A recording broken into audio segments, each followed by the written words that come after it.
dumating sa buhay mo, yung pagkakataon na ma-recognize ka, ma-promote ka naman sa trabaho or sa kung anong field na pinagkakaabalahan mo sa ngayon. Maaaring ikaw ay may online selling or business aspect of your life, possible din sa relationship. So let us clarify. Give me the Hanged Man in your energy. For first sign, Aries, Leo, and Sagittarius, give me the Hanged Man for your energy.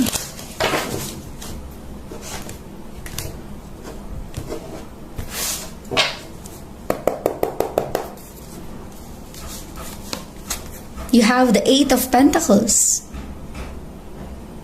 Maaring para sa ibang first sign, patungkol ito sa trabaho mo.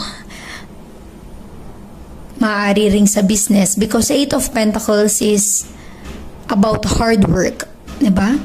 Ibig sabihin nito, kung ano yung matagal mo nang inaantay, umaasa ka na may magandang result, outcome, or bunga kasi pinaghirapan mo. Hindi mo siya agad kayang bitawan kasi nag-invest ka ng time and effort mo. Kung particular ito sa pinagkakaabalahan mo sa ngayon, isipin mong mabuti, first sign.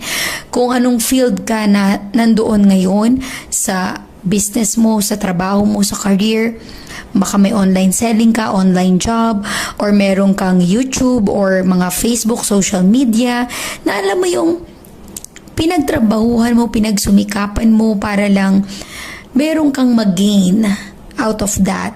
At maaaring yun yung inaantay mo, yung moment or pagkakataon na magkaroon naman ng magandang outcome or bunga, resulta, lahat ng paghihirap mo.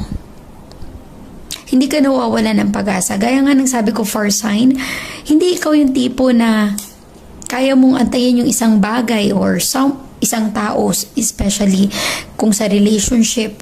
Diba? Hindi ikaw yung tipo ng tao na magstay forever. Pero sa sitwasyon na ito, for sign, I'm really getting here a part of your life. There is something na kaya mong tiisin, antayin. Kasi, pinaghirapan mo yun eh. Nag-effort ka, nag-invest ka. Kung ano man yung sitwasyon mo ngayon, resonate as it is. Let us get the Temperance for first sign, Aries, Leo, and Sagittarius.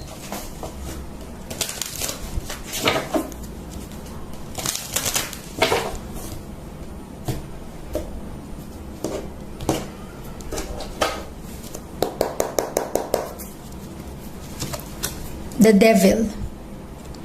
This is a strong